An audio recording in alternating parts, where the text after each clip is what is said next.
Welcome to the Stay the Markets podcast. I'm Paul Rodriguez of thinktrading.com. I'm Tim Price of pricevaluepartners.com. And our very special guest is Fred Harrison.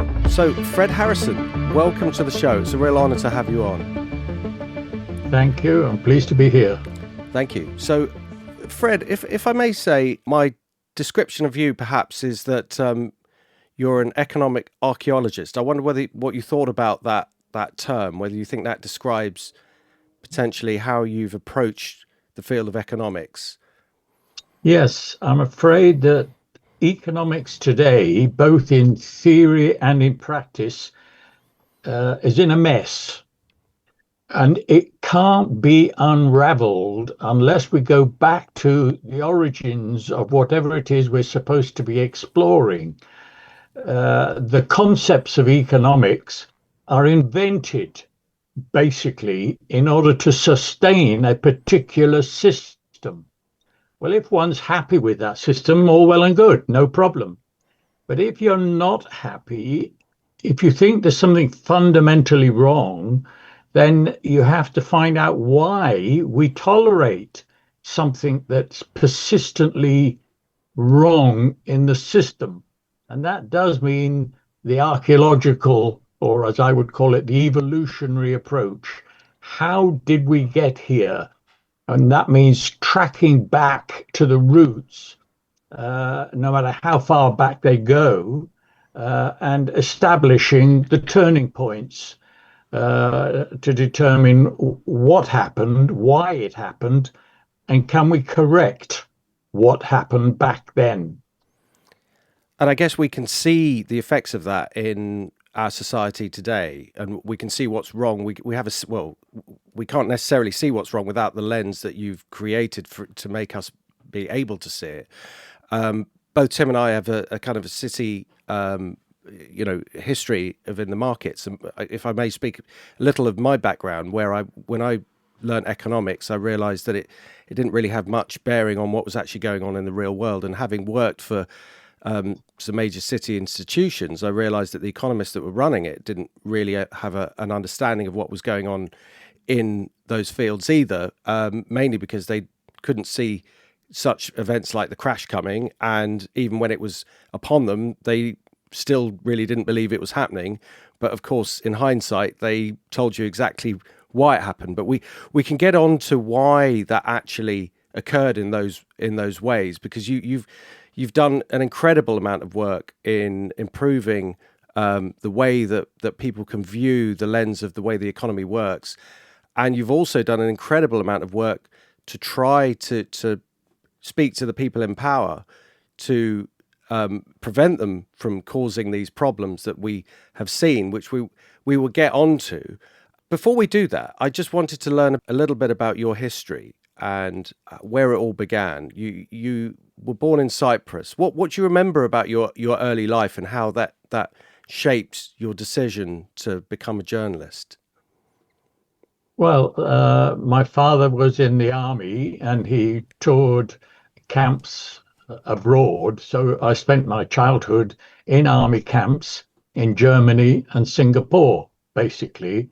I really didn't know the UK until my middle to late teens, when we finally settled back in a barracks up in Shropshire, where my father was eventually demobbed. So Britain was like a foreign country for me to start with. I knew more about Germany and the colony of Singapore, as it was then, than I did about England. So it took a bit of adjusting, but in the meantime, for no rational reason, I had, while abroad, decided that for a career I would want to be a journalist. There was no good reason, I say, because we didn't actually read newspapers while living abroad. The only clue I have as to why I wanted to be a journalist was that Superman was a journalist when he wasn't flying around the world solving problems. Brilliant.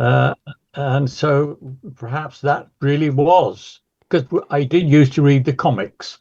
And maybe maybe that was the reason why I decided, but it fitted my temperament very well, and in fact, I did become a journalist.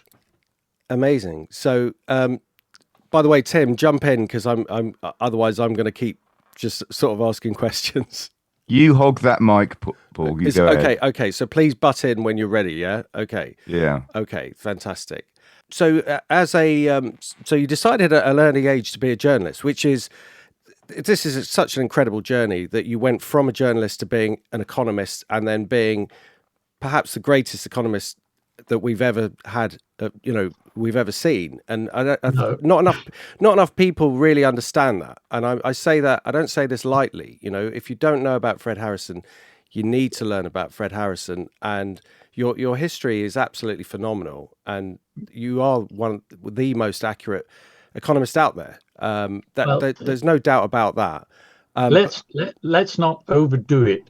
I don't think we Um, are, though, Fred. This is part of the issue, that when people don't realize how incredible what you've done is, the people that know you really appreciate how well, amazing this is. Economics isn't really one discipline, though. It isn't one philosophy. What type of economist would you describe yourself as? well. See, that's the point. Uh, yes, it's very gratifying that I'm accorded some kind of astonishing status, but in actual fact, my activities in economics is an extension of my discipline as a journalist. I was channeled into being an investigator as a journalist, investigating crimes. And I thoroughly enjoyed it. It matched my temperament, exposing crooks and that kind of thing. Um, Getting Ian Brady to confess about additional victims of children buried in the moors. That suited my temperament, and I extended that into economics. So yes, I did then, as a result of stumbling by accident onto a particular economic philosophy, I realized that if anybody was going to pay any attention to what I said, I needed a bit of academic background, because I left school at 16 to become a cub reporter, and I had no academic qualifications. So I decided to leave journalism to go up to Oxford. I spent 4 years there. I got a master's degree out of London University, Birkbeck College, uh, and found myself wandering into being a social activist, uh, focusing on economics. Well, there was no category to put me into in terms of the current economic thinking, because the aspect of economics that I became hooked by is suppressed. It's not allowed to be discussed in polite company. The idea of fiscal reform of the kind that would actually solve our world's problems was outlawed. So there was no category to fit me into in economic terms. I was just a post neoclassical economist wanting to revert back to classical economics in actual fact. And by reviving the tools of classical economics, one can find that there's so much about our world that is just nonsense, that's irrational. For instance, a major industrial economy, like whether it's the USA or Britain, can't supply enough homes at affordable prices for the people who need them. That just doesn't make sense. We have the power, the scale to eliminate the housing problem, and yet we don't. We keep repeating the same problem. So that's where I activate my journalistic skills. I want to find out why. Who is blocking the reforms that we need? What's in it for them? And what are the costs to the victims? So, yes, I'm concentrating on economics, but really it's just the talents of an investigative reporter that comes into play that enables me to try and warn politicians and society at large that things could be a whole lot better with just one modest fiscal reform. But the system won't allow that debate to go into the public realm. I mean, one of the things that's facilitated this exchange today is the publication of your book, Cheating, the Human Project and Its Betrayal.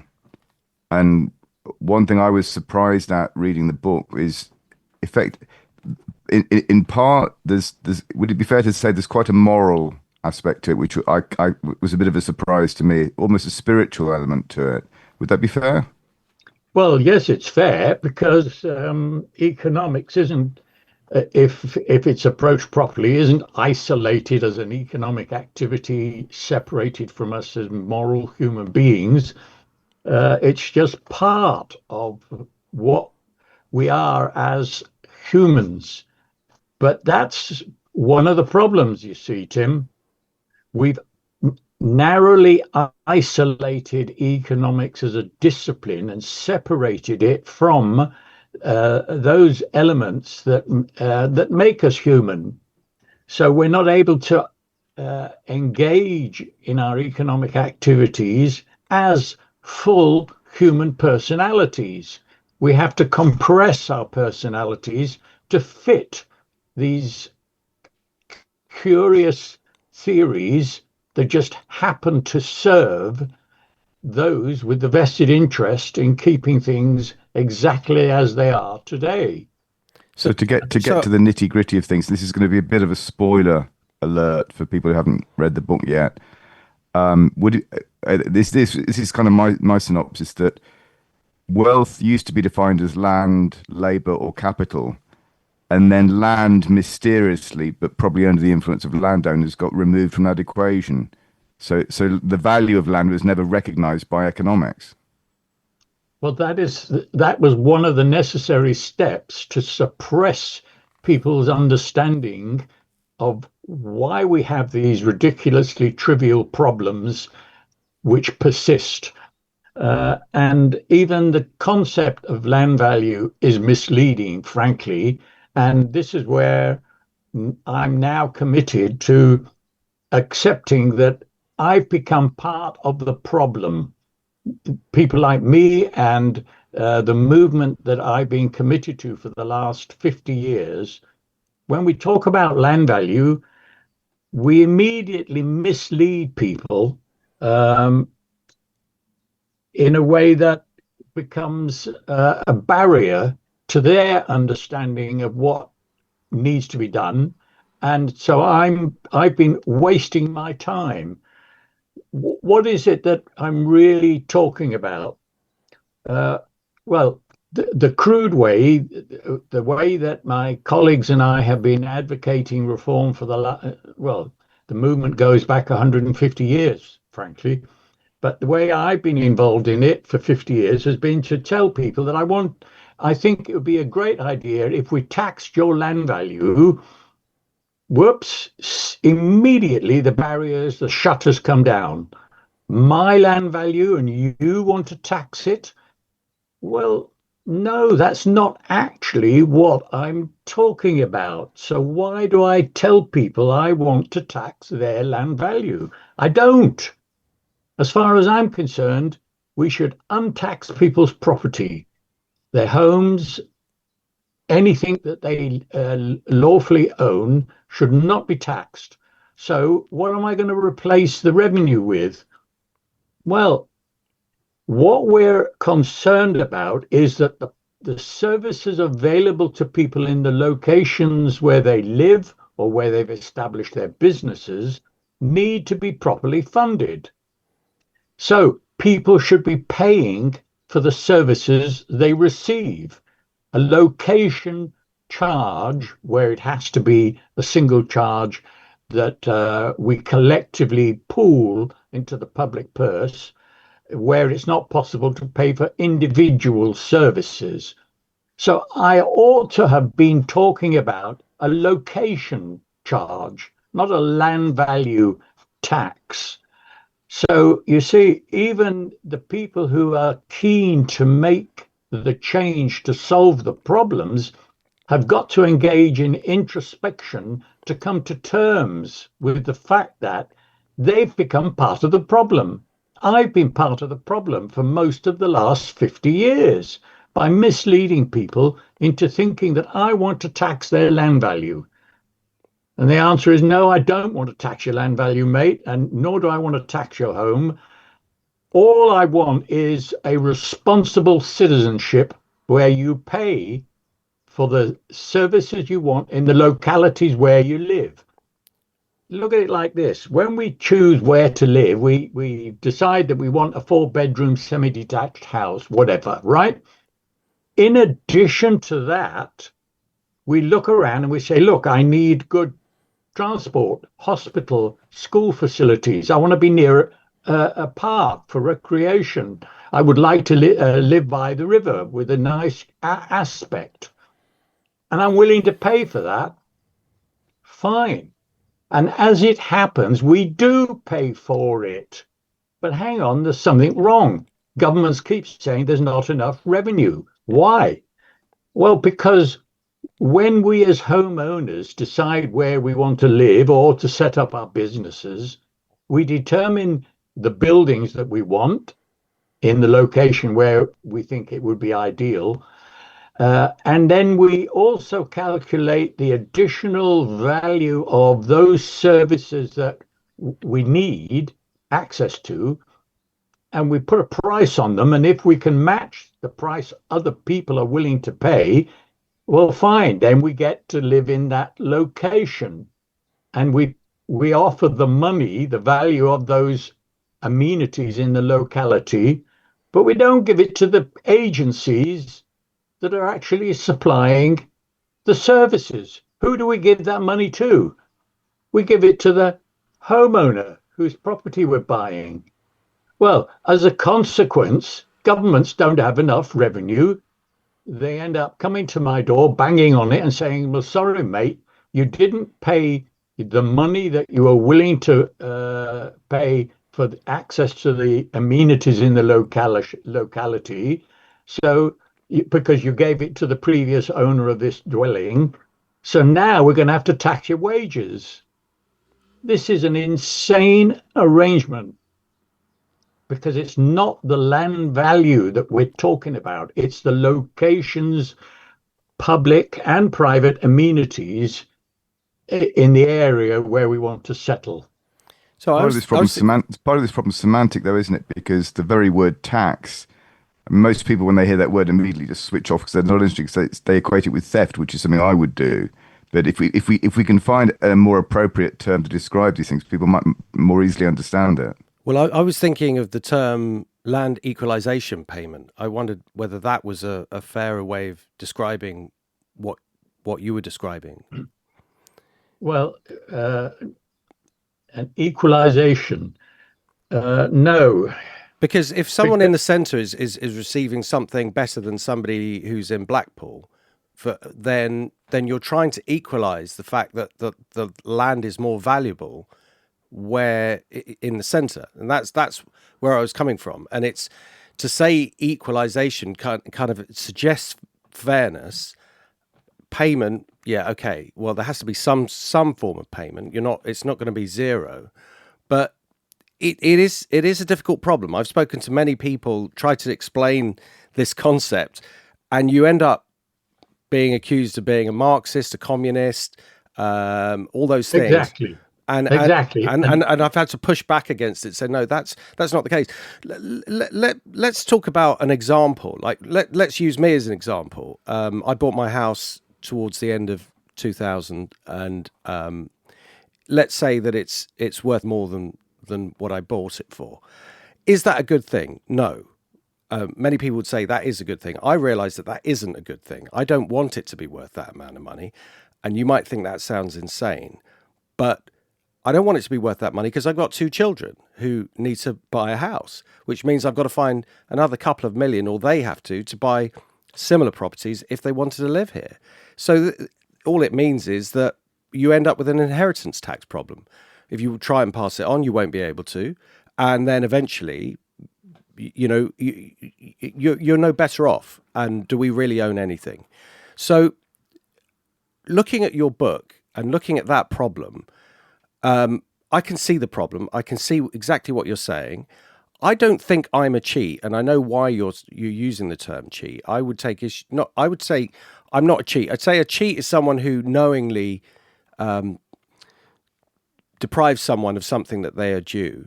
And Yeah. I've never knowingly done that. I abhor cheats, as most people would do. But I can also say, right, if we're going to solve this problem, let's all solve it together. The Grosvenor estate is worth 10 billion. Let's stop using the law and trusts and high-powered accountants in order to hide money and pass it on for generations, and find a different way to make this more equitable. Because I don't want to be living in a society where somebody is so poor that they feel the need that they've got to attack someone, break into their house to live, to eat. We also have to look at the other side of society where people are so desperate that they end up having to go to desperate measures in order to live. And we know that that's what happened to Henry George, and why, he was going to attack someone just because he needed to feed his family. And it was why he investigated the problems and led to the solution that he could see. Yeah. Look, we are involuntarily lured into the word cheating, right? Right. But I'm not saying that the homeowners of Britain or America are cheats. I'm saying it's the culture of cheating that implicates all of us, that drags us into this culture that is based on cheating. There's no other way to explain it. So now you become the proud owner of a property that's added value to the tune of £1 million that you didn't go to work to earn. Yeah. You did not seek to cheat anybody, but the consequence of what is happening is people are cheated. It's worse than that. People are dying prematurely because of the system of cheating that we all are condensed into, and we need to get out of it. But who is leading the charge against the reform of the system today? It's the homeowner. We have a democracy where the majority could change the system more or less overnight. But the homeowner, who has now bagged an extra million, doesn't want to change the system. Well, that's a moral dilemma now. It's a psychological barrier that's impeding people from coming to the truth about the nature of our system. So that same homeowner who has assembled a huge capital gain will also moan about the government not being able to spend enough money to fill the potholes in the road around his home. He will moan about the trains not running on time, but he doesn't want the revenue that he has collected without any effort on his part being used to fund the services that he or she wants. So now the homeowner is implicated in the process of cheating. Again, the person doesn't realize that until the truth is somehow brought home. And that is my problem. How do I overcome the psychological barrier to persuade people to pause and think for long enough to come to terms with the reality, which is, if we didn't have this present system, that person, you in this case, would have been able to save over your working lifetime not just as much money as you're making in the capital gain on your home, but even more by having no taxes on your earned incomes. You've got more to invest in value creating enterprises from which you draw the dividends, which you put in a pension pot, so that when you retire, you've either got the means to look after yourself in care or to help your kids to buy a home, which the price of which has now come right down under the new system. And everybody's living in an idyllic situation, except that that's a narrative that is prohibited from the public domain. So sorry to interrupt, Fred. The Austrian economists would suggest that one of the reasons for this is because we don't have an honest monetary system either. What I was going to say about inflation, an inherently inflationist monetary system because of the way the banking system works. And if you had an honest money, we wouldn't all be on this hedonic inflationary treadmill. Well, if we had enough money, we wouldn't be on an inflationary treadmill. No, I'm not saying we need more money. I'm saying we need sound money. We have inherently unsound money because of the way government operates. And the argument is always that the government needs tax, but if the government is spending more than it takes, and it should shrink, not expand. Yeah, well, but all that is saying is that we need to cut back from the present system to an even cruder system, whereby the government can't actually help people who are desperate, or who are living in marginalized conditions. Oh, the quickest way to solve our solution is to cut back on subsidies to pensioners or the unemployed or the homeless. Well, yes, the present system is in a mess, no doubt about that. But it's in a mess because we live in a corrupt culture, and that corruption isn't confined to the people who own the largest assets that generate rents. That corruption then percolates down. Desperate people then end up running into shops and grabbing things off the shelves and running out because there's no other way that they can make ends meet. Not all of them, of course, but there are people who are driven to desperation because of this inhuman system that is ours. So the Austrian school cut back on the money that's available to government, and cause a bit more anguish. That doesn't solve the problem, because in a democracy, people come banging on the parliamentary doors saying, "Oi, we need help." And so what does government do? It has to either squeeze one end of the spending system or pump up the money availability. So we live in a society today where we're told that there's not enough money for defending the realm to spend on military. Where's the money to come from? We don't have a whole of system reckoning. The balance sheets are all sliced and diced and kept separate, so that we don't actually expose the reality. And that's all I'm asking for, that people should come to terms with reality. If they then decide, well, to hell with it, we still want to preserve the present system, even though it causes unaffordable homes, causes avoidable unemployment, causes tens of thousands of people to die prematurely every year, needlessly, we'll accept all that because we want to preserve the present system. If they will come to terms with that situation, then I've done my job. There's no more I can do. Right. But they won't actually join up the dots. They will not say that they're happy with the system. On the contrary, they're the first to bleat about, as I said, the potholes in the road.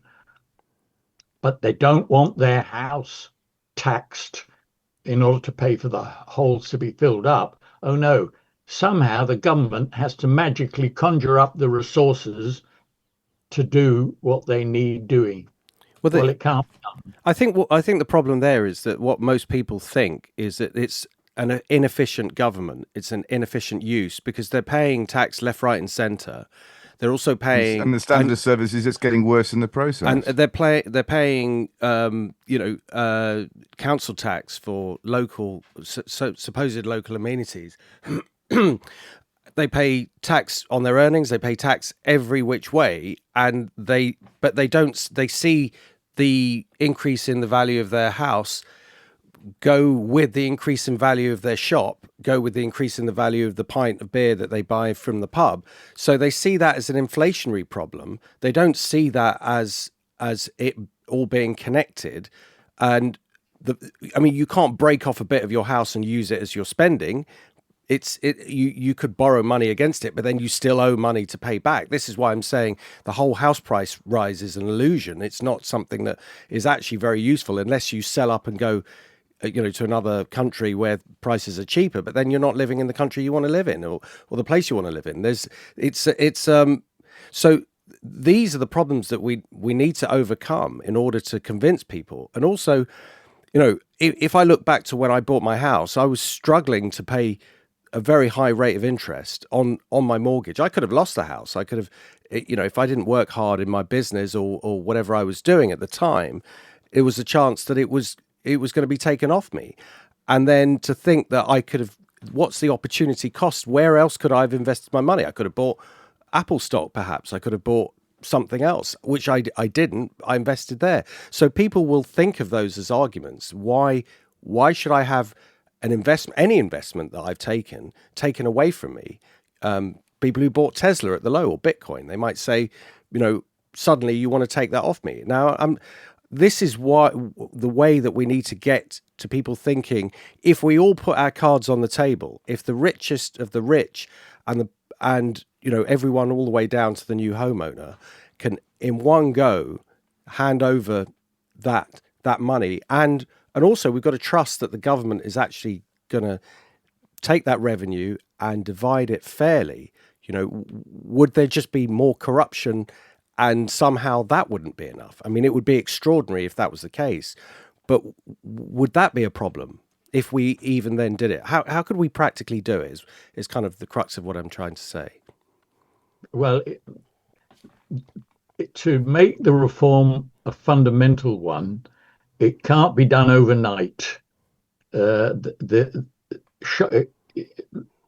Russia, at the beginning of perestroika, the Western governments went over there, and not just governments, but academic economists, and they proposed shock therapy. You abandon the Soviet command economy and adopt capitalism overnight. The consequence of that was the corruption and the rise of Putin, and we can see the outcome in Ukraine today. We can't afford shock therapy. The transition has to be controlled so that the people most exposed are cared for, and the systems that are vulnerable, like the financial sector, is nurtured in a way that avoids the traumas that become the reason to resist the change in the first place. As for the government being inefficient, even corrupt, well, yes, if we live in a corrupt social system, the government's going to be as corrupt as the rest of us, as the rest of the system. It's a whole of system problem that we need to approach the reforms in terms of. And if we introduced the ethically and economically correct reforms in the economy, that would organically alter the structure of the political system. And that's one of the things I've been trying to explain in this latest book. The one reform is a silver bullet because it organically adjusts behavior in all spheres without actually needing government to have a new regulation for this and a new regulation for that. there is an automatic response in a way that results in people behaving responsibly. So, how would it be engineered? Well, this brings up the case of Andy Burnham, doesn't it? Andy Burnham says he would like to alter the property tax so that instead of taxing one's home, we now only tax the land value. So here he is using the traditional language that has been used by people like me.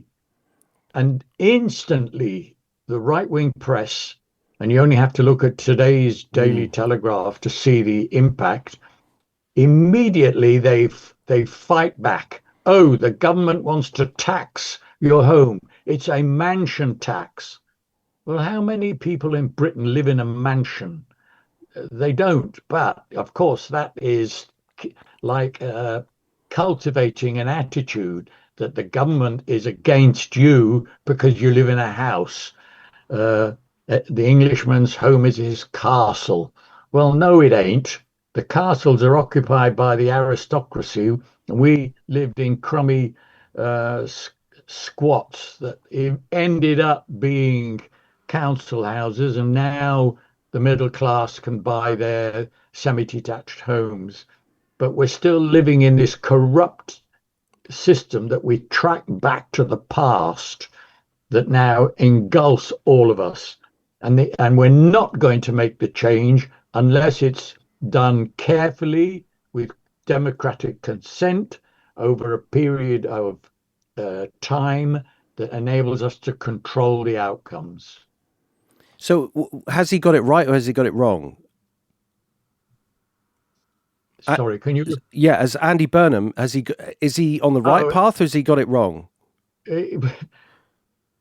Except for one injustice that he would put right, he's wasting his time.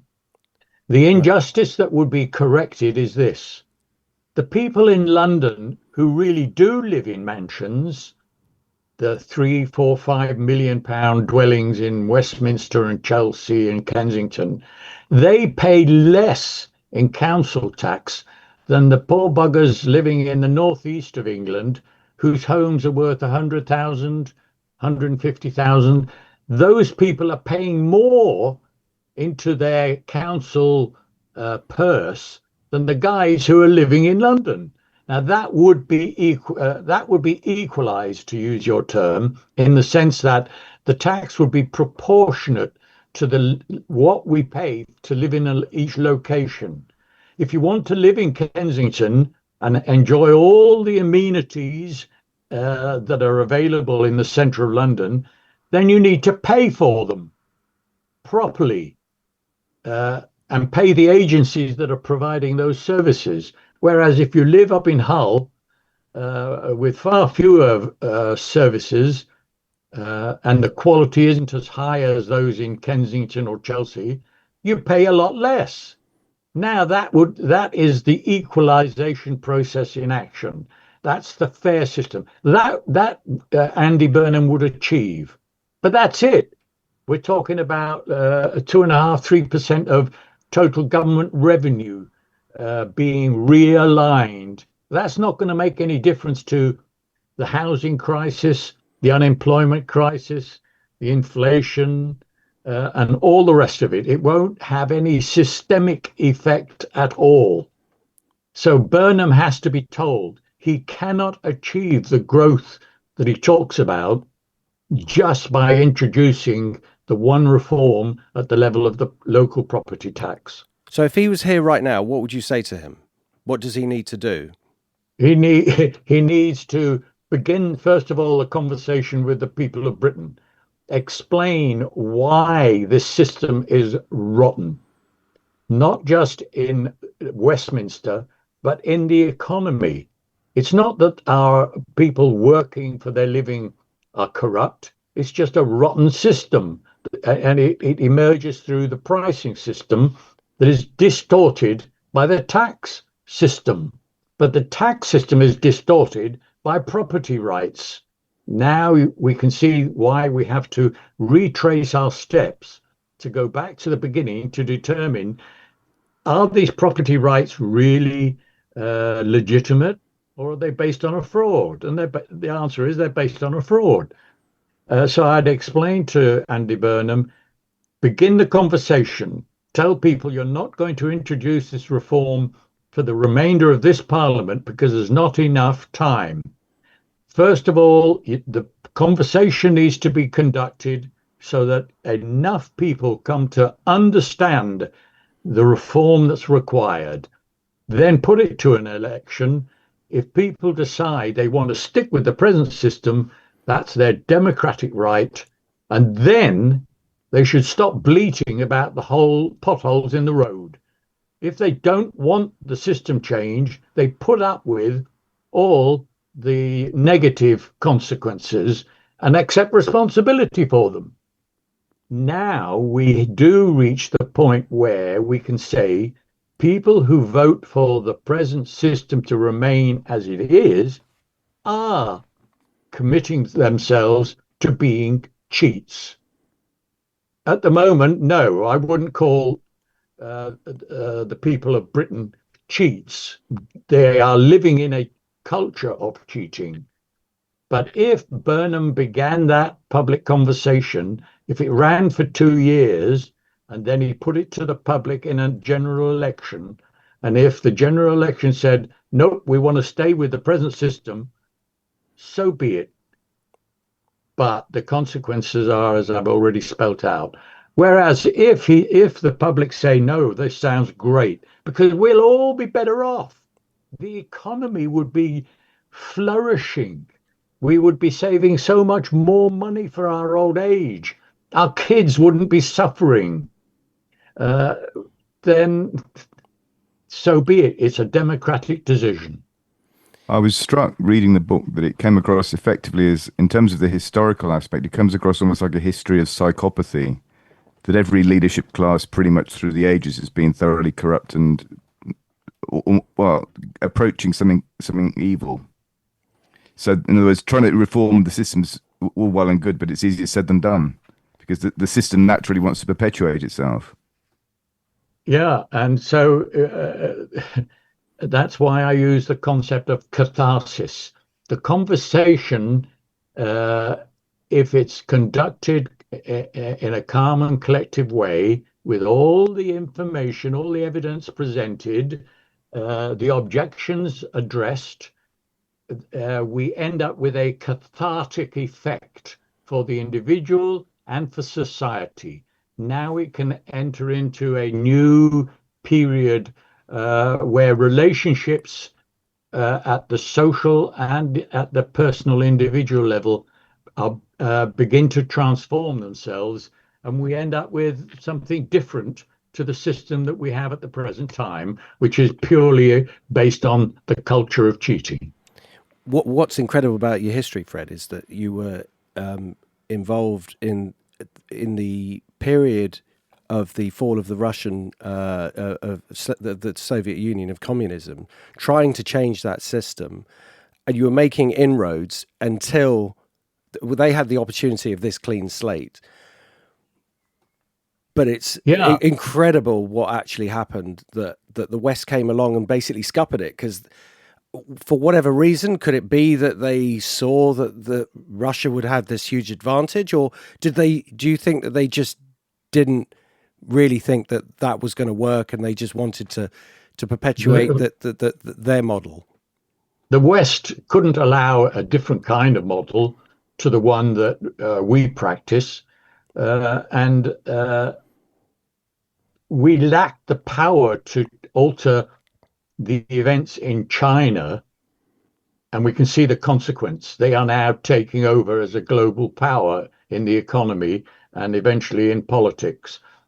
In the case of Russia, I'll give you an example.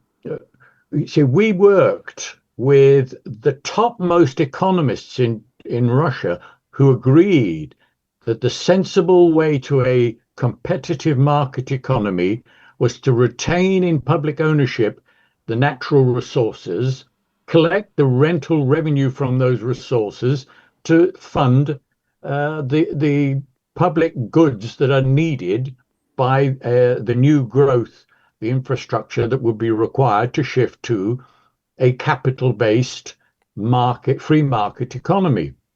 We worked with the topmost economists. We weren't strangers in Moscow and St. Petersburg. The guys from the Russian Academy of Sciences were our partners. But in comes the West, Brussels, London, Washington, and they're pushing Yeltsin to adopt the formula that we used. Think what would have happened if Russia had gone along the road of a justice-based system. Immediately, the economic balance of power would begin to shift. Entrepreneurs would say, well, why would I set up a factory in Germany or in England or in America when I can set it up in somewhere in the suburbs of Moscow? I'm not paying a tax on my profits. Of course, I'll pay the location value for the services I'm receiving. I'm willing to pay for those. And I can now export my more cheaply produced goods to the West. Well, the West would start to suffer something chronic, and that couldn't be allowed. So what do they do? Well, let me give you an example. Novgorod is the old capital of Russia. It was the capital before Moscow. I sent two guys, one from Australia and one from South Africa, who were property tax experts, to Novgorod, and they undertook a valuation of the locations of the city and explained to the mayor that he could raise as much revenue from this reformed approach to the property tax as the alternative, which is our conventional way of just taxing buildings and the location values together. The mayor liked the outcome. The old city of Novgorod the mayor wanted to go ahead with that formula. So what happens? A delegation arrives from the West, along with academics in the delegation. They explained the property tax, and they gave the mayor free computers for his administration. He went with what they were proposing. Oh my goodness. He got all this internet equipment for nothing as a gift from the West. So he adopted the West's model, and we were out. And yet we had proved that the optimum market economy sympathetic model was the best approach. And he had accepted that until the West decided to offer him the free gifts. And that's what went wrong in Russia. The free gifts for those who could place themselves in power. And I can't honestly explain why Yeltsin chose Putin as his successor. Putin was a nondescript character who is now worth, we're told, $200 billion and is choosing to end his years trying to make his mark on history by bombing families asleep in their apartment blocks in Kiev and other towns of Ukraine. It's insane. And that's the condition of humanity today. So I'm not just talking about a fiscal reform. I'm talking about a qualitative transformation of our kind of civilization based on restoring humanity, which begins with the fiscal reform and is completed by people accepting that they don't want to keep going with the present system, that there is a better way of living. Is it possible to enact this in, let's say, if we take the UK and to start in an area, and instead of doing it countrywide, just having one area that could potentially flourish and then expand, and then people could see the effects of this? No, because we've had those sorts of experiments in America. They're called single tax colonies. They still exist, don't they? In some They places. still exist, Yeah. but they have no impact on the public consciousness at all. So that's an experiment that, yeah, in the early years, at the beginning of the 20th century, people thought, well, this is the way of helping people to understand. Well, it didn't work. My colleagues in America who are still focused on reforming the local property tax haven't sat back and thought, well, hang on, we've had these local property tax reforms in America over the past 100 years, and they've got us nothing, no change at all. In fact, all we've got is Donald Trump. So, in other words, don't bother. Local experiments, we don't need local experiments. If we want hard data, well, we've got the local experiments, only they're national ones. Take the case of Denmark. Denmark has a tax that falls on property values purely land based, a land value tax in Denmark for the last 100 years. Today, we have economists who sit back and say, oh, well, this sounds like a good idea, but it's difficult to assess the value of the land. Well, that can't Well, be they've right. been doing it for 100 years in Denmark. What about Estonia? When Estonia escaped from the Soviet Union, within 2 years, they were altering the property tax, shifting towards the land value. Little old Estonia could do it in 2 years. And yet mainstream economists say, oh, it would be difficult to do. Well, so we have a case like Denmark in the European Union, which we could go and study, except that they don't.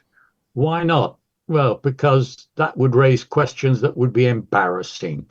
So there's no point in having another pilot study, a local one, because we only have to look at cases like Taiwan or Singapore, where they've pursued the philosophy and have flourished.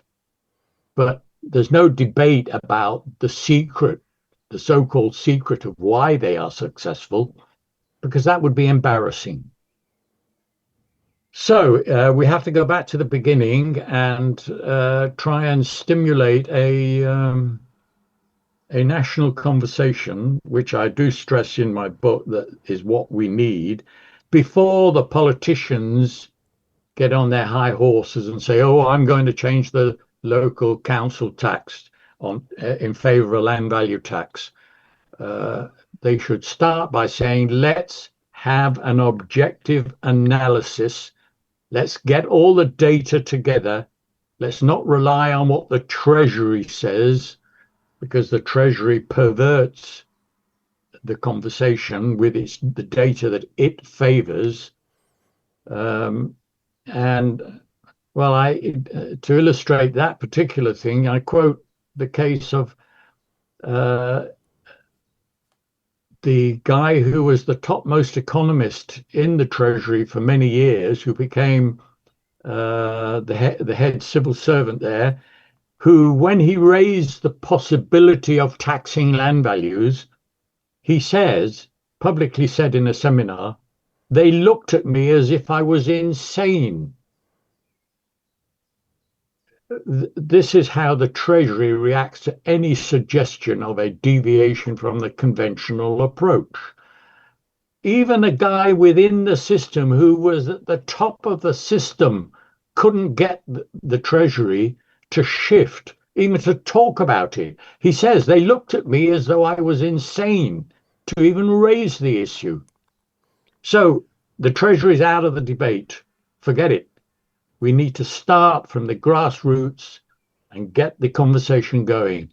Then, if the consensus was arrived at that we needed this fundamental change, that's when the politicians would take notice and they would oblige the administrators, like the Treasury guys, to start producing the relevant information. Would you have, if we were to wind back time, would have a career in politics for you been? Sorry, can you say that again? Yeah, would have a career in politics, if we would have wound back time, would that have been something that you could have considered doing? Well, I did.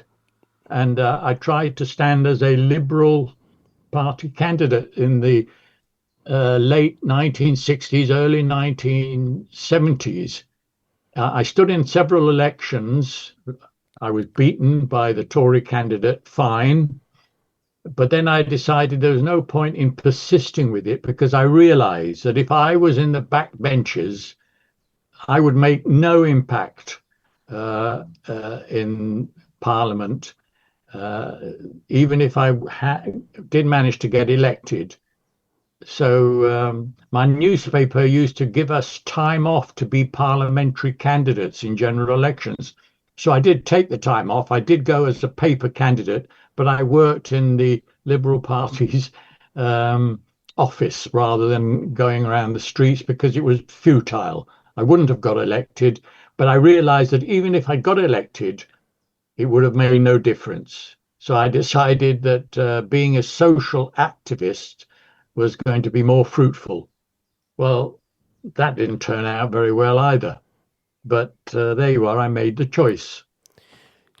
Talking about truth to power, going back to 1997, you could see, because of your research, as an economic archaeologist, from your work, building on your work from The Power in the Land, you could see that there was an 18-year cycle coming to cause chaos within the markets, which would land, you predicted, to the month in 2007. You spent time trying to warn the people in power, which would have been Tony Blair and Gordon Brown and Alistair Darling and Mandelson. Now, tell us about what happened and what you did and what happened next. Well, nothing happened. Right. I approached these four key guys at the top of the power of the Treasury, Downing Street, the Labour manifesto, which was basically drafted by Mandelson, and Alistair Darling, who was also at the Treasury. The only responses I got from then on was from the head of the press office in Downing Street, with whom I used to be connected through the Mirror Group newspapers. And he would write and say, but everything is going well. Oh, my God. So, right. So thank you very much. It was the standard letter of dismissal. It had no effect at all until, of course, 2008. The system blew up. But it's not a housing crisis, of course. We talk about a financial crisis. So we sidestep the real reason and call it a financial crisis. And that was followed by 10 years of austerity, which I warned Blair and his colleagues would happen. But there's no discussion about, this was driven by the housing market. The market needs fundamental reform because we don't want to repeat what happened then. No discussion on that. It's the financial sector. We must stabilize, we must regulate the flow of money and the way they're invested and so on, as if that was the problem. See, I'm outraged by that because I was working for a major, as I mentioned, investment bank at the time. And I saw the crisis building in the markets. I could see the strain, and I could see it happening. And I warned the people in the bank, and they called me Dr. Doom. They laughed. They ignored me, and when it hit, they paid attention. But the economists were so arrogant that they basically ignored it. And I always thought, well, the government, the way they've been educated, the economists that run the country have been not. I didn't know exactly why they didn't see it, or I just thought it was. I just thought economics as a discipline is flawed and doesn't work, and there's this kind of theory. They get paid a lot of money. Doesn't matter whether they're right or wrong. Taleb comes along with this expression, skin in the game. They've got no skin in the game. They don't really care. They'll be all right whether the markets go up or down. And therefore, they're not incentivized to get things right. The approach that I came into the markets as a trader, my job was to get it right. If I didn't get it right, I'm not doing my job. So I could see that there's these two different elements when it comes to approaching the market, sitting in the city. But when I found out that you had written directly to these people to warn them, and with your track record, and they ignored them, I find that utterly astonishing and unforgivable. Well, and we're in a situation where this is happening again. Yeah, but it's not astonishing because it was entirely predictable. So, for instance, a couple of years before the last general election, I wrote to Keir Starmer and Rachel Reeves, and I said to them, look, guys, you're better off losing the next election because house prices will peak in 2026 and you'll be blamed for the consequences. You will carry the can for what's happened in the past. So you're better off not winning this election. But of course, they took no notice. The standard Whitehall letter arrived saying, thank you very much, but no thank you. And we now see that the Prime Minister is blamed for what was an inevitable consequence even before he was elected. And it's the same with Andy Burnham. Unless he explains clearly to people why Keir Starmer is carrying the can because he's a scapegoat, they will end up saying that he was no better than Starmer and he will be the scapegoat in the next general election.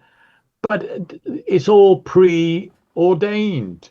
It's in the DNA of the system, the culture of cheating. And but that's what people don't want to come to terms with because it's painful. So if he was to call a general election, he could possibly lose it, and that would be beneficial to the Labour government, but it wouldn't be necessarily beneficial to. Is it too late to stop what's about to happen? Is the question here? Can we do anything? You mean what's going to happen in the economy? Yeah. No, yeah, that's too late. What's not too late is for Burnham to start explaining why it's happening, which would then transform the general psychology. 2008 was bad enough. It ended up with the 10-year austerity, right? This time it's going to be even worse. But if I was the script writer for the speech writer for Burnham, and we spelt out the trends that are already in the making so that people would be able to see that actually this is unraveling and it can only get worse, then instead of there being despair, there would be hope, because as part of the analysis, Burnham would be explaining, look, it's going to happen anyway, but we can navigate it more efficiently if we begin to meet our personal responsibilities and begin to rebalance the system, beginning with the modest changes to the economy, but it's also a question of social psychology, taking personal responsibility for our behavior. And we will be able to navigate what's going to happen far more efficiently than if we just carry on as we are today. That would shift from despair to hope. If people are allowed to get into deeper despair than they already are, then that ends up in very bad outcomes. We saw in the French Revolution, the monarchy refused to allow the debate about changing the tax regime. They got rid of the guy called Turgot, who was the finance minister, because he proposed that this should be done. And it ends up with the monarchy having their heads chopped off on the guillotine. That's the kind of outcome that we get from despair, when people just don't see any solution to their problems. So we need to inject hope into the system. But that can only be done if the conversation is conducted on terms that explains to people in a cold, clear-headed manner what it would take to navigate what's going to happen. I read an interesting article recently to your point about despair and hope. It was an analysis of the energy crisis in the 70s with Jimmy Carter addressing the American nation wearing a cardigan and with the thermostat turned off or something at the White House. He was basically saying, guys, it's going to be tough. And he loses office fairly soon afterwards. Whereas we have a problem because we have just too high expectations of our politicians. So a plain talking politician will always do less well than someone who promises the earth. Yeah, so politics needs to be reformed. It's the whole system that needs changing, not just a trivial aspect of the fiscal system. I'm talking about a culture shift. And this culture is identified with, in fact, it defines civilization. But as soon as one says that we live in a civilization that's corrupt, of course, people who haven't given thought to it become outraged. What? Ours has its defects, but it's better than the alternative, which is what they've got in China today. Yeah, a little bit better, but not much better. It's still corrupt. It's the whole system. So that's why we need a whole of systems approach, not a piecemeal one, but one that's implemented in a graduated way, but on the basis of people understanding what the end game is. They've got to know where they're heading, because otherwise it gets stalled before we complete the transition, and then we're back to square one. Could the crisis be an opportunity to do that, to make people listen? Because at the moment, well, that's what unfortunately I'm thinking is now the case. People know that there's something fundamentally wrong. They can see that things are bad. I mean, the poor old UK state is branded in the popular press as a failed state. We know that it's a failed state, but there is no fundamental analysis that explains why the state is failed. All we get from the critics is a tweaking of, well, we want fewer migrants or we want less paid out in benefits. Well, if the state has failed, tweaking those policies is not going to turn it into a successful state. And that's why it requires honesty. When people talk about, like when Trump talks about make America great again, and people fall for that concept of let's get back to being great again. What was great about America? It built its riches and progress, so-called progress, on slavery and capturing other people's land. From the few colonies on the eastern seaboard, it grabbed more land and more land and more land, taking the land away from the indigenous peoples or from Mexico. That's what built America. Is that great? Is that what we want to go back to? Or should we be thinking about going forward to make America great in the future, not again, because it never was great. A slave state that built its fortune on buying people and forcing them to work on the land, that's not a great state. And of course, that's part of Britain's history too, that we need to come to terms with. The big towns on the western seaboard, Liverpool, Bath, Glasgow, they flourished because of the slave trade. Well, that's not a record that we want to celebrate, but we need to come to terms with it. We need to make the adjustments that are necessary, and that doesn't mean just paying some money as compensation to a few people today. It means an honest coming to terms with what happened in the past and how we want to build into the future.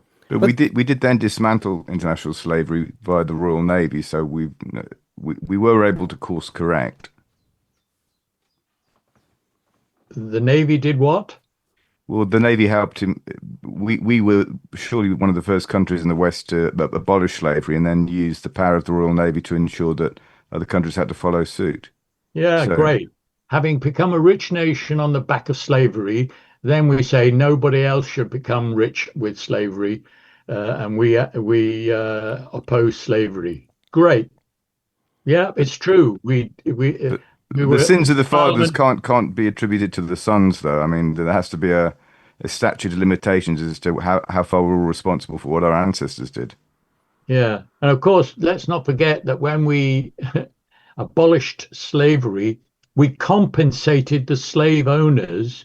We didn't compensate the slaves. And that's an analogy with the way we are today.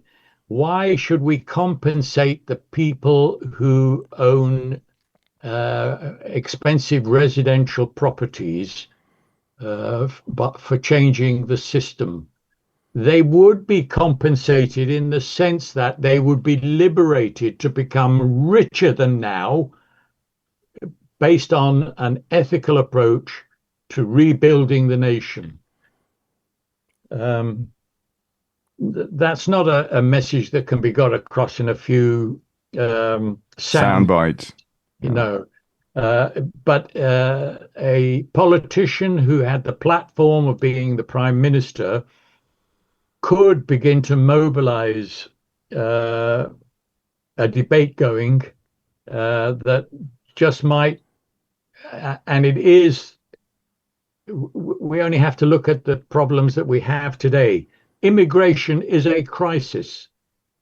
Instead of letting Farage get away with his nonsense, we should be explaining how we can stop migrants flooding into Britain, not by use of force on the French coasts, but by going to Africa and explaining to the African governments, look, your people are being deprived of the right to remain in their home communities because of poverty. The way to solve your development problems is to shift the way you raise the revenue to fund infrastructure in your sub-Saharan country. That would accelerate the growth.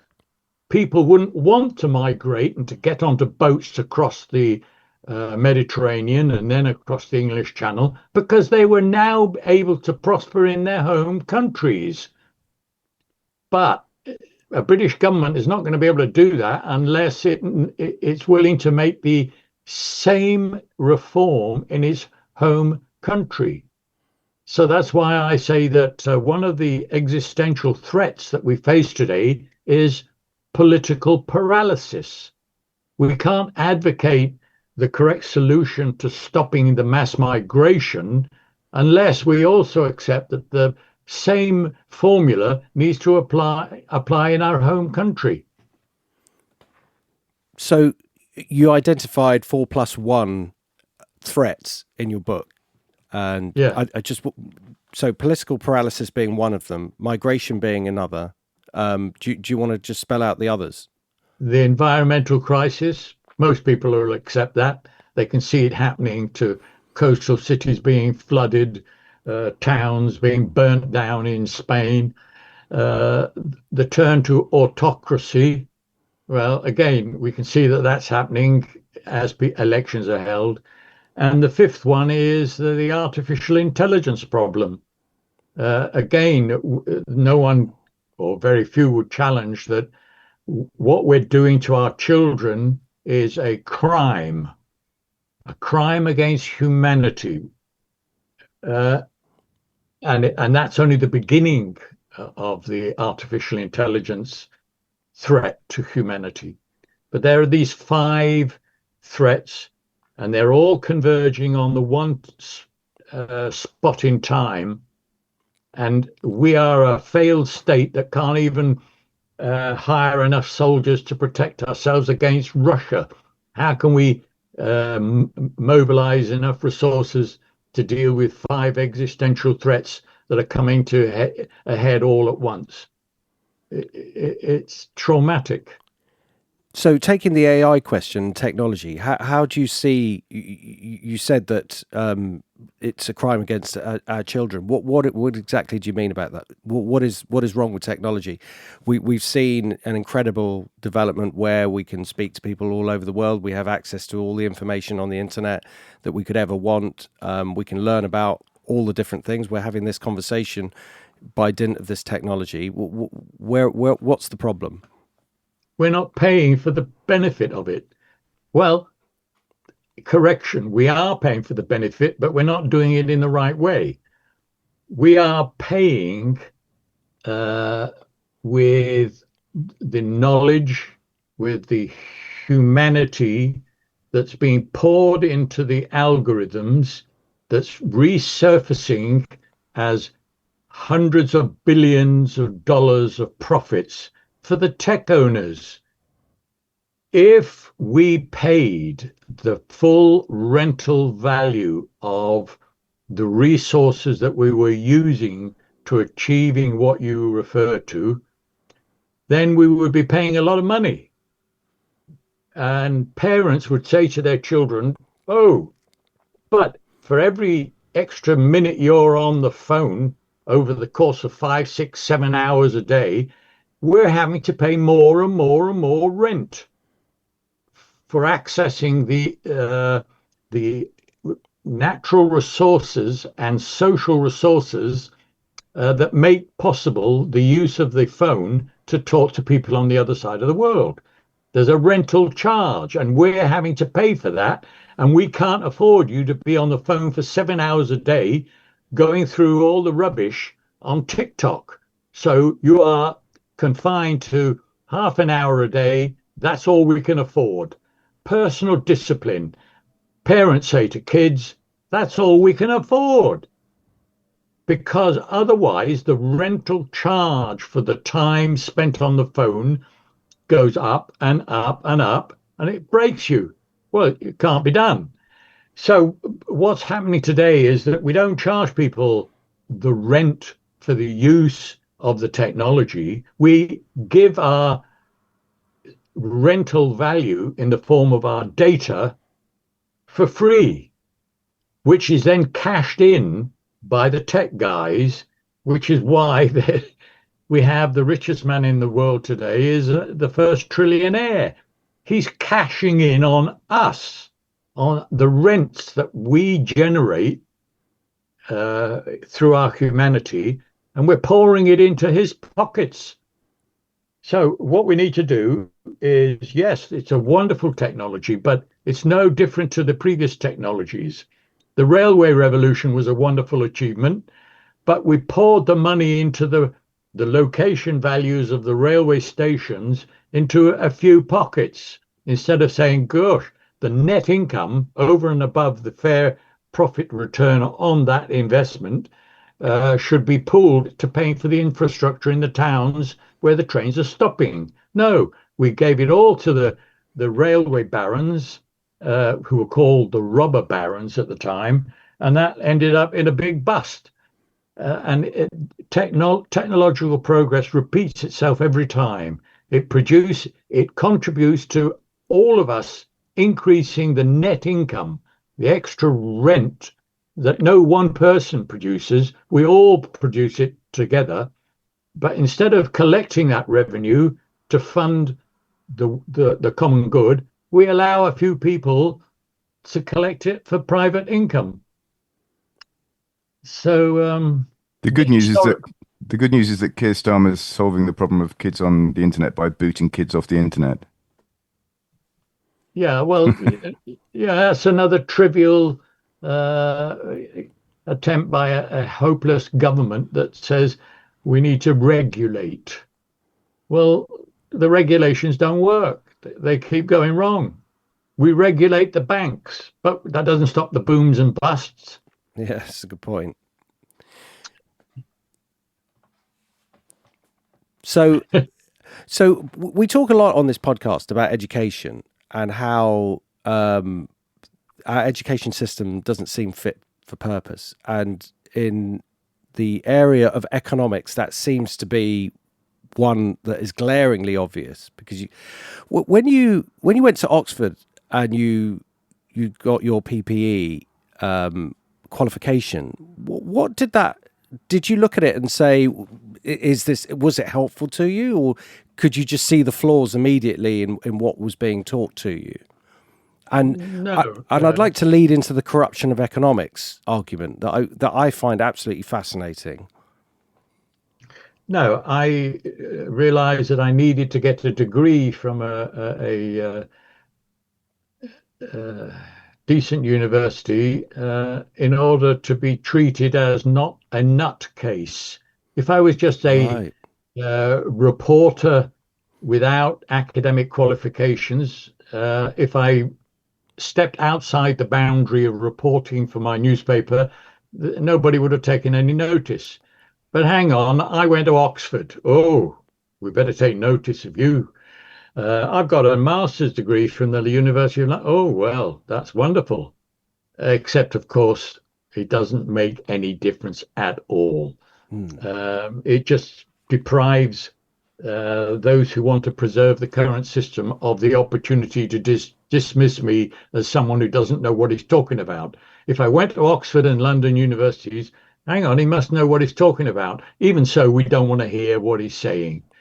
So no, I first of all went to Ruskin College. Ruskin College is a college for, or then it was for, mature students who were in trade unions, and this college was established in Oxford to enable mature students to get a diploma, a 2-year diploma. So I did the diploma, and then I was offered the opportunity to go on to university. And I said, well, I'll only do that if Oxford will take me, which it did.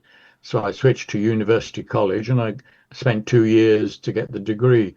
But no, not surprised that there was nothing in the economics that they taught that added to what I already knew, other than confirming that the system didn't include the philosophy that I had imbibed by pure accident.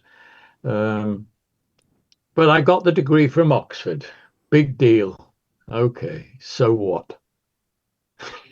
Yeah, but still, I mean, it's part of your journey, and then you're going to do a doctorate, but you were writing The Power in the Land, right? And it was Yes, I did. I realized that that there was a problem with the theory of demography and overpopulation, and no understanding as to why there appeared to be a problem of overpopulation, as it was called then. And I did research and understood why populations exploded at certain points in time in history. And I realized that would make a good study. And I did embark on a doctoral thesis.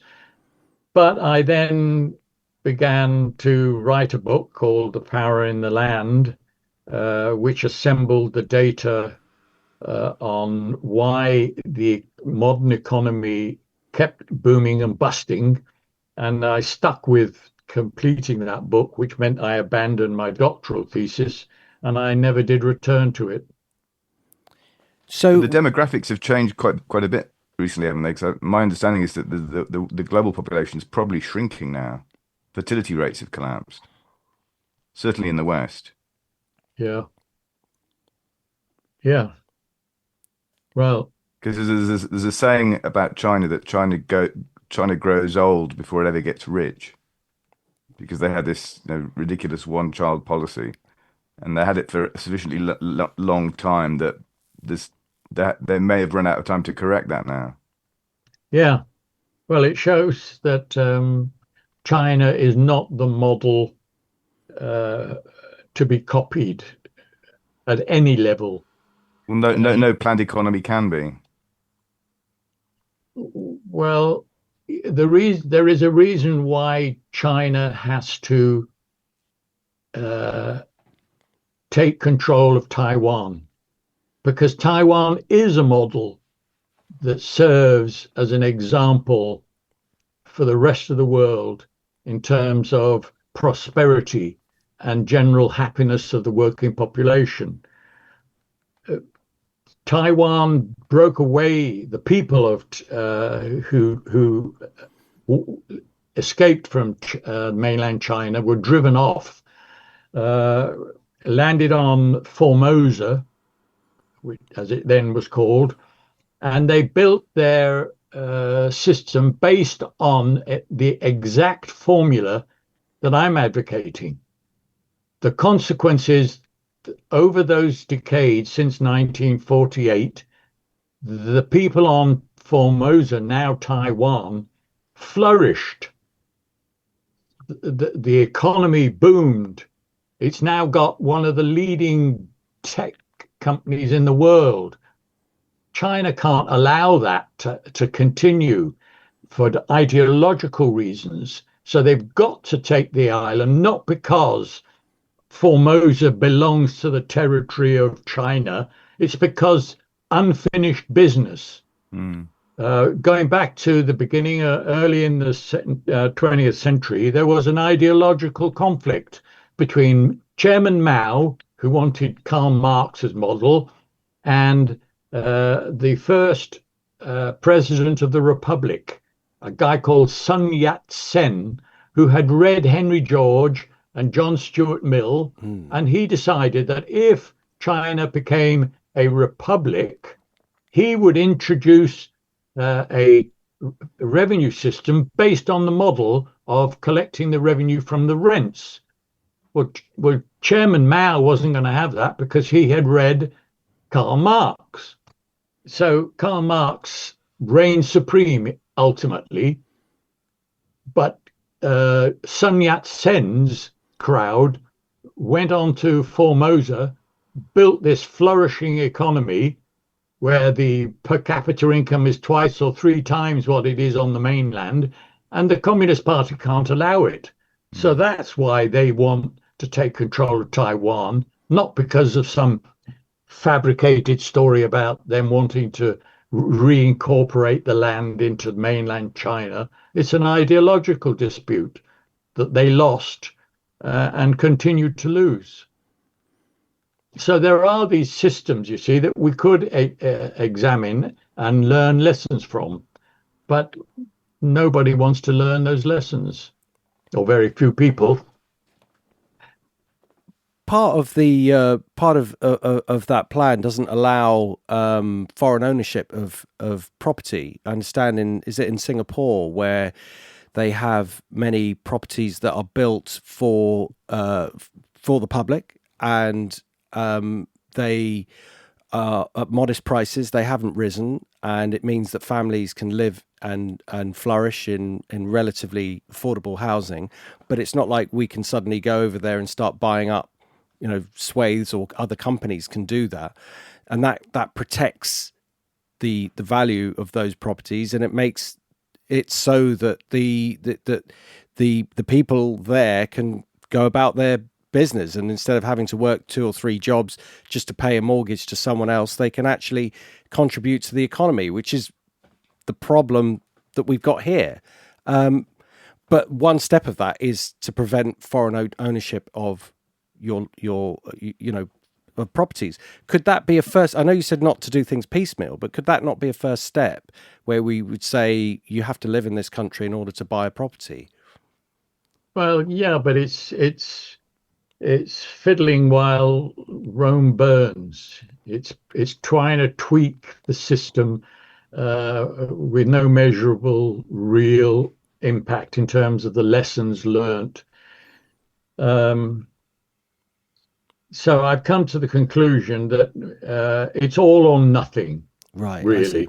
And what we need is a fundamental public conversation before anything is done, so that either a population comes to terms with the realities and empowers themselves to make the change, and it would be they who would make the change, not the politicians.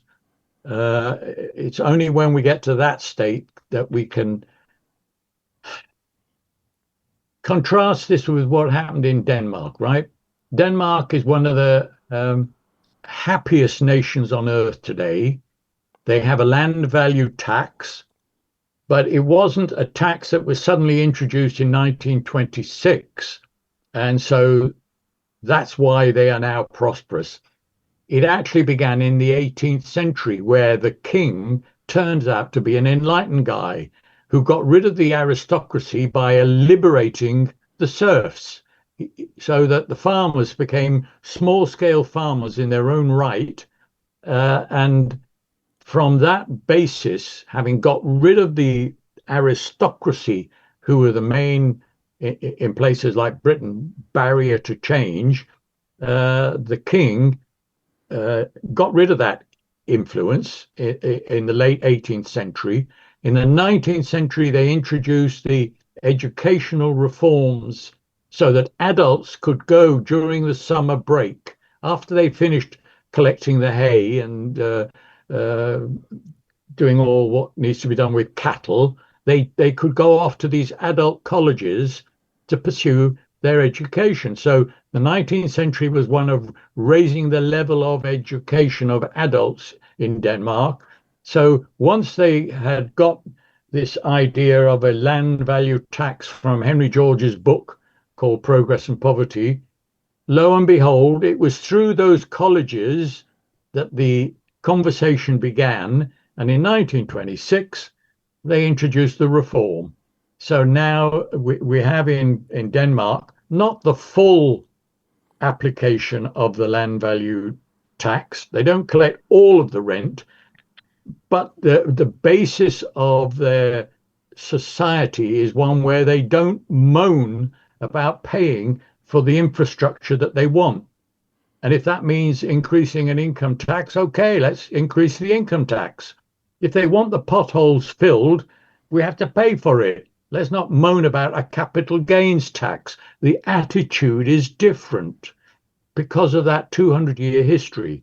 Whereas in a country like ours, it can't be done. We don't have the time to engineer the change in a graduated way over not just decades, but a couple of centuries.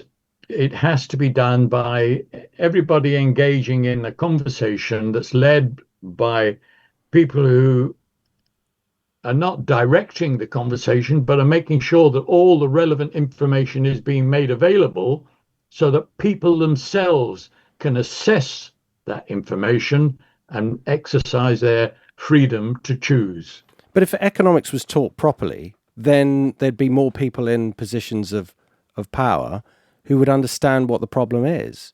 Yeah, but economics can't be taught properly because it's part of the system. And if anybody in Oxford said, "Oh, well, not strictly true," there is one guy in Nuffield College who does preach this policy, but he doesn't do it in a way that gets anybody's backs up. So he's a professor at Nuffield, but he writes his papers. Back in the 1980s, when I talked to him, he said, look, all it requires is one good academic paper in a respectable journal, and that would crack it. Well, he spent the last 40 years producing these articles and reports for the OECD with precisely no effect. So you want to educate people with this book, with your book on cheating, which is a phenomenal read. I was surprised at how far back in history you went to actually get to the root of the problem. No one can read this and say that you haven't done your research. It's incredible.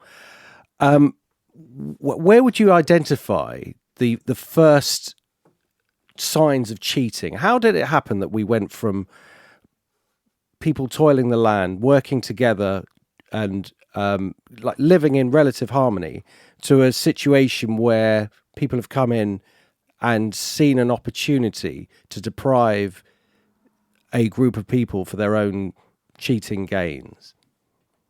Yeah, well, it began something like 5,000 years ago at the beginning of what we now call civilization. It was, you see, when people came out of the foraging phase of human development, where they were hunting and gathering their food, when they learned how to grow their food, they had to settle down. Now we had urban village communities. Well, now the way decisions were made became more impersonal. Previously, if anybody in the group wanted to cheat, his behavior was instantly censored by the other people in the community who said, "Oi, no, you're not pulling your weight. You can't have your dinner tonight if you're not going to come out and help us to collect and hunt for the food." Well, in a impersonal context, the urban environment where trading was happening, exchanging goods over distances, a new authority structure had to be created, a decision-making system. And unfortunately, the new farmers in what was the late Neolithic age, they continued to trust their holy men and the elders, who were the wise people.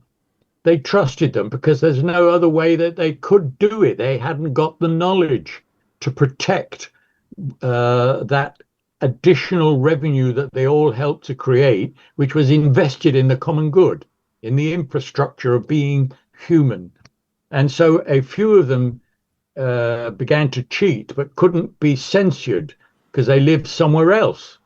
We trusted the temples or the palaces to collect all the grain, but when the people in those palaces or temples started to filch some of the resources for their private use, the people who were growing the stuff in the field weren't able to say, "Oi, stop it." And so the first dynasty families originated, and they used those resources for their personal gain. That gave them a new style of life, but they had to create an apparatus that would enable them to keep continuing cheating while suppressing the people who worked in the fields. So a political system emerges where the cheats had their hands on the levers of power, and they controlled the national conversation and the cultural behavior that was developing. This was in Egypt and the Mesopotamian countries. And so they were able to shape the culture of what became civilization. And from that point on, the same behavior repeated itself out of the Nile and the what do they call it? The Fertile Crescent countries, where they're now bombing people, in Gaza and so on. The model that originated there was repeated by Athens. It was then repeated by Rome and other civilizations. and we adopted the same model because we inherited it through the feudal lords into the beginning of our modern age. So the philosophies that were presented to the people in the 16th and 17th centuries didn't undermine the one essential element of this model, which is the property rights. Owning the land was not so that they could take the rent of the land, although, of course, most of it was agricultural rents then. But today, the ownership of land is not taking the rents of the land. The ownership rights over land become, or assets that generate rent, these assets become the conduit for collecting the rents that people produce.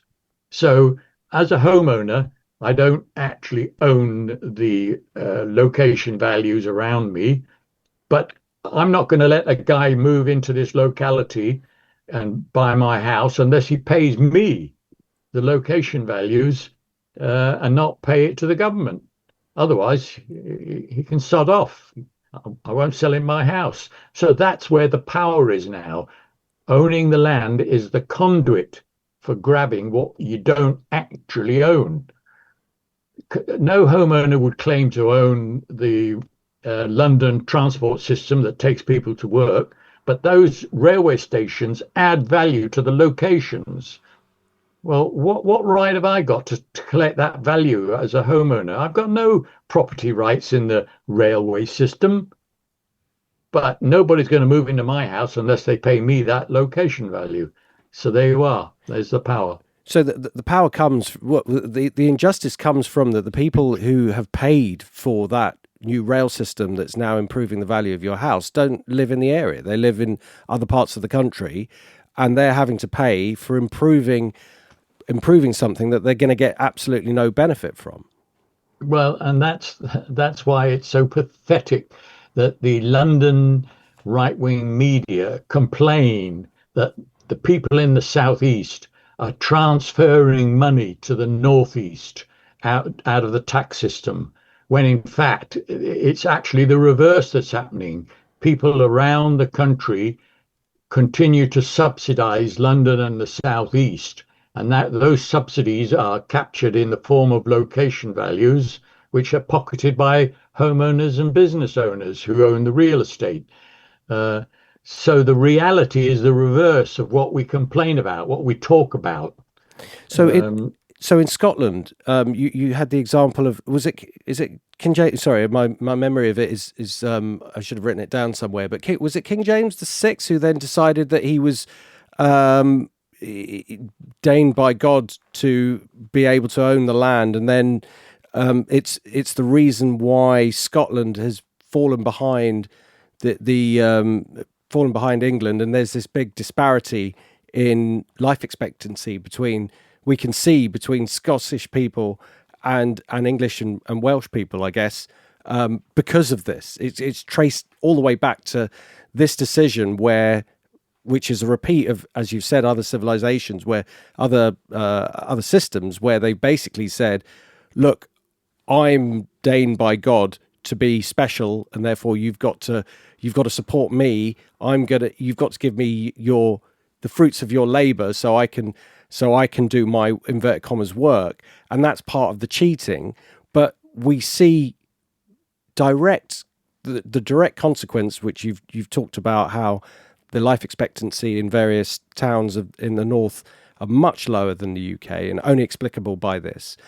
But I was particularly struck by the Scottish example, because that's a huge disparity, and it's a very obvious point with which you would identify.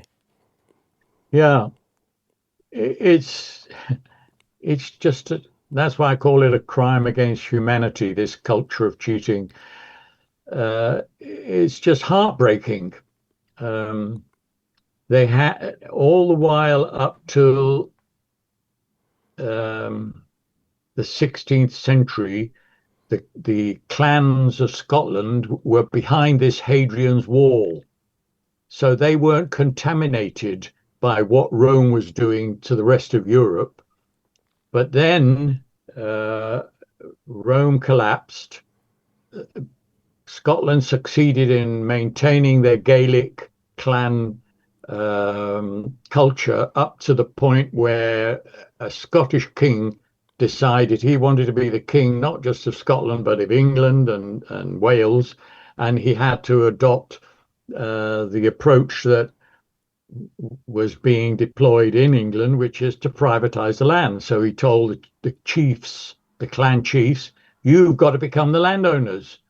Well, to become the landowners, they had to clear the estate, the clan lands, and then allow anybody who wanted to come back onto those clan lands to pay the rent to the clan chiefs, who became the landlords. It's a heartbreaking story.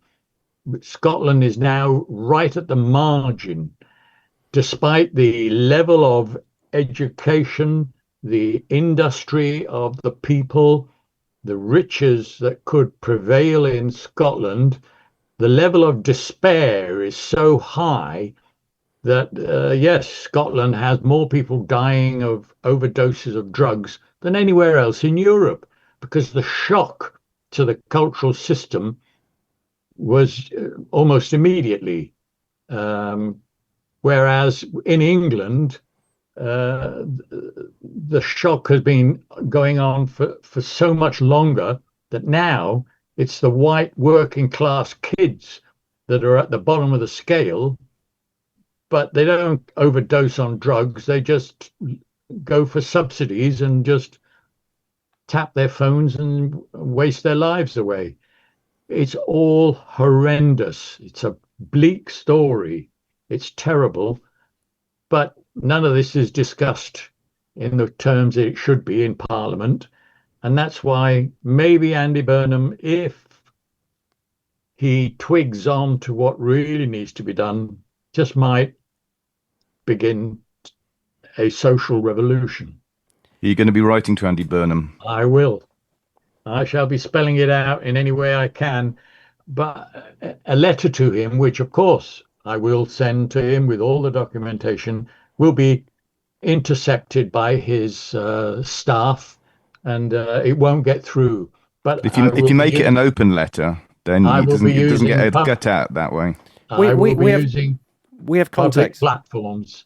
I will be using all forms of media to try and make an impression. You can rest assured of that. In fact, I started today on Twitter. Right.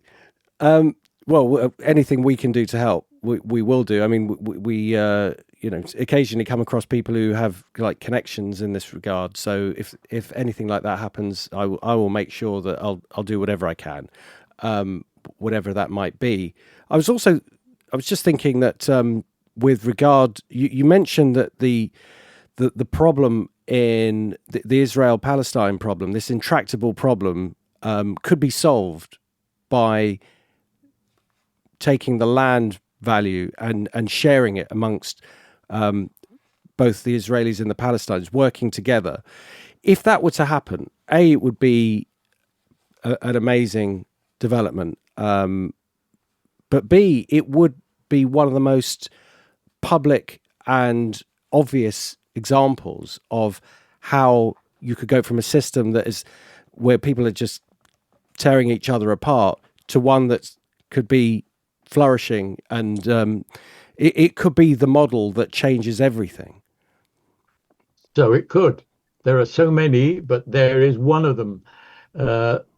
All our diplomatic efforts over the last 40 years, and they still say, oh, we need a two-state solution, but nobody knows how to formulate the mechanics of a two-state solution.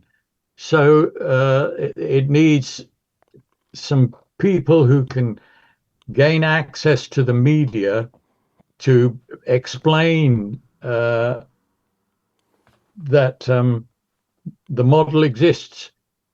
Israel should be a secure a homeland for Jews. Palestine should be a secure homeland for the Palestinians.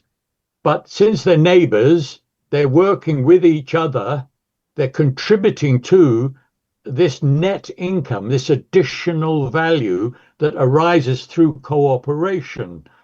Well, who owns that value?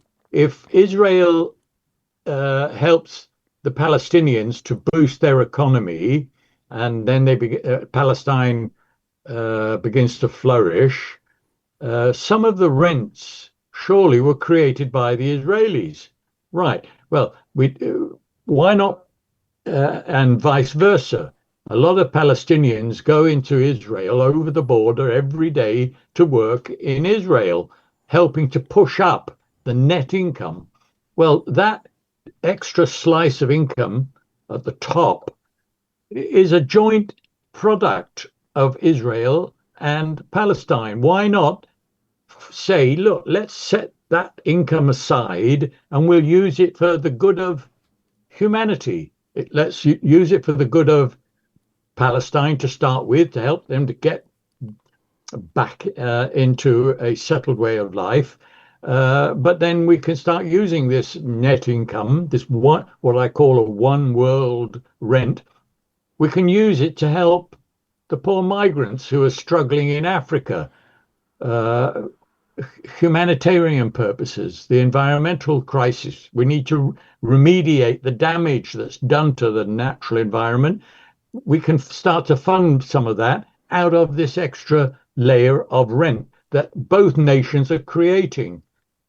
But here's the irony. Who is being sent to handle the Gaza recovery as chairman of the team of people from outside?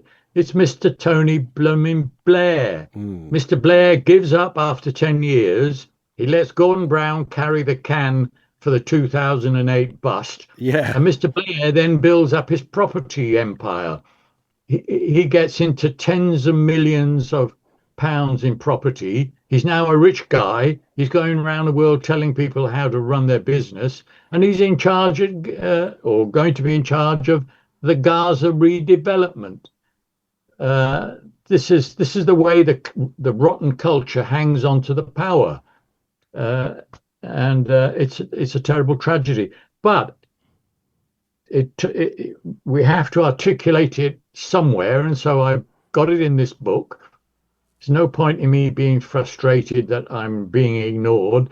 The details need to be laid out, and one can only hope that something will trigger the wisdom that begins to restore sanity. Yeah, absolutely. I mean, look, obviously we can hear your frustration, but I can understand your frustration because you can see the solution. You can see how it gets misinterpreted. You can see how it doesn't catch on because people think that you want to tax, you want to tax the land and that's it. And you want to tax the wealth. You don't want to tax their wealth. That's the opposite. You want people to have less tax. They will be much freer. You look at all the taxes that you pay, just think all of those could be at zero. No income tax, no tax on your pension, no tax on your income from your pension, no tax when you go to buy something, no tax added at any point in any transaction on your interest on savings. If you create a company, can you imagine not paying any tax for all the profits for whatever you might create? This is incredible. It's absolutely incredible. They don't see that side of it.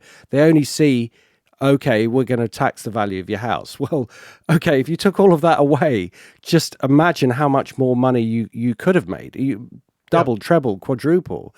That's the proposition. And it's only being blocked by people who've got a vested interest in cheating for themselves and holding it for themselves because they've got more than everyone else. And it's a system that has to change.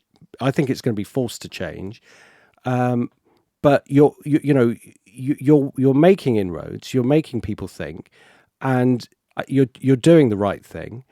And hopefully, there could be somebody that listens to one podcast or one message that you put out there that could be that person that changes the world in the future, becomes a politician of the future, that then decides to enact these changes. But we've got to try. We've got to try collectively. I think the message from your book is very much that we've got to start thinking about humanity together instead of thinking about what's right for me. We've been born into a system that is wrong, and when you're at the point where you don't realize the system is wrong, that's excusable. But now, when you know that the system is wrong, it's up to us to do something about it. And I feel that responsibility. Ask not what your country can do for you, but who we can tax to give benefits to other people. Yeah.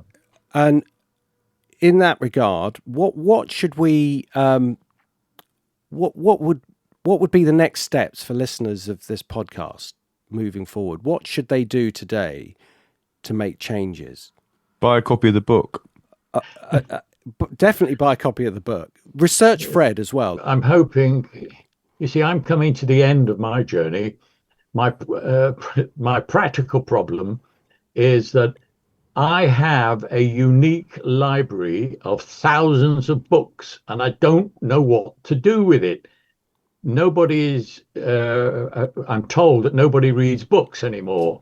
I've offered the library to institutions for free if they will keep the library together. It's a unique assembly of books drawn together over 50 years.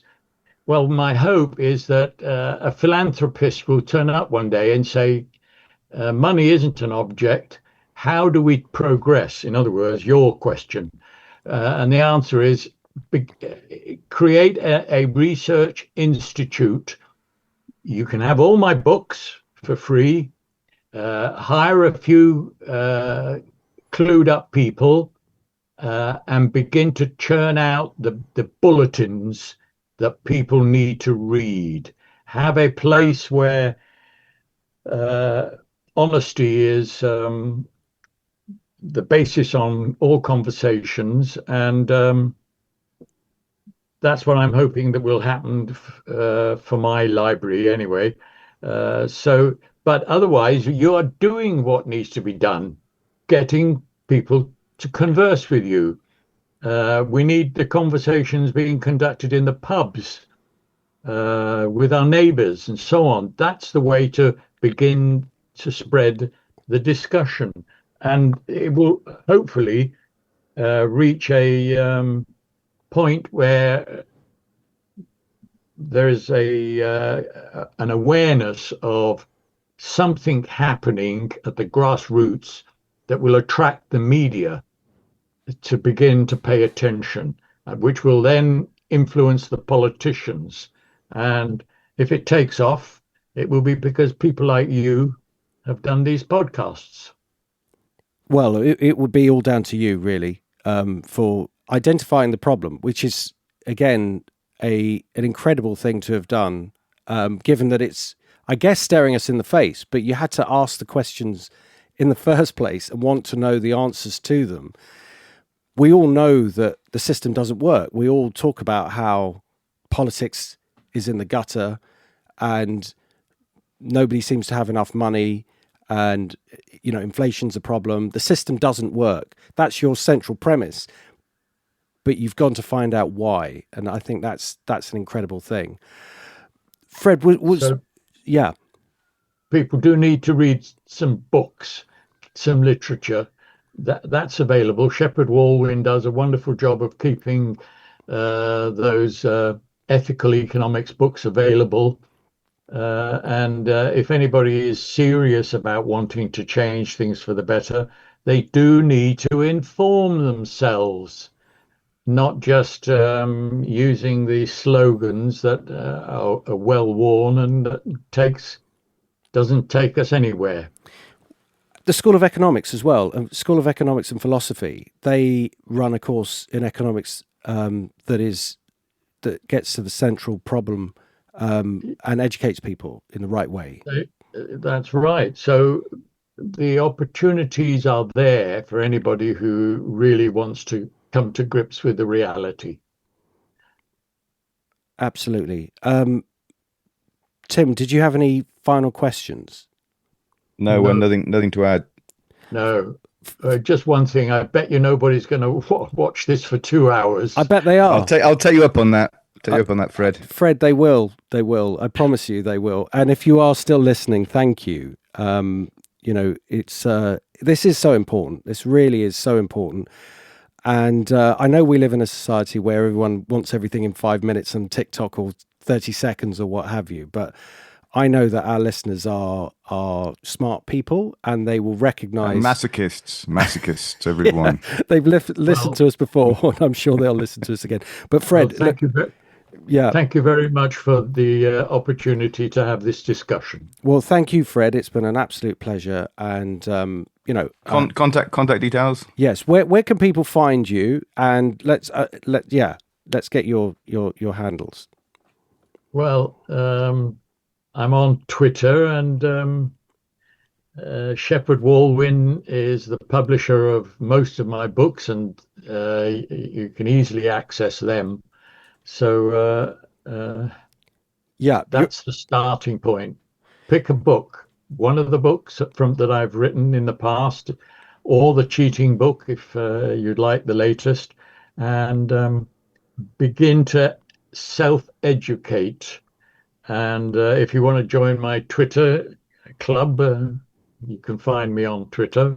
Yeah, we'll put links at it's Geophilos. It's GeoPhilos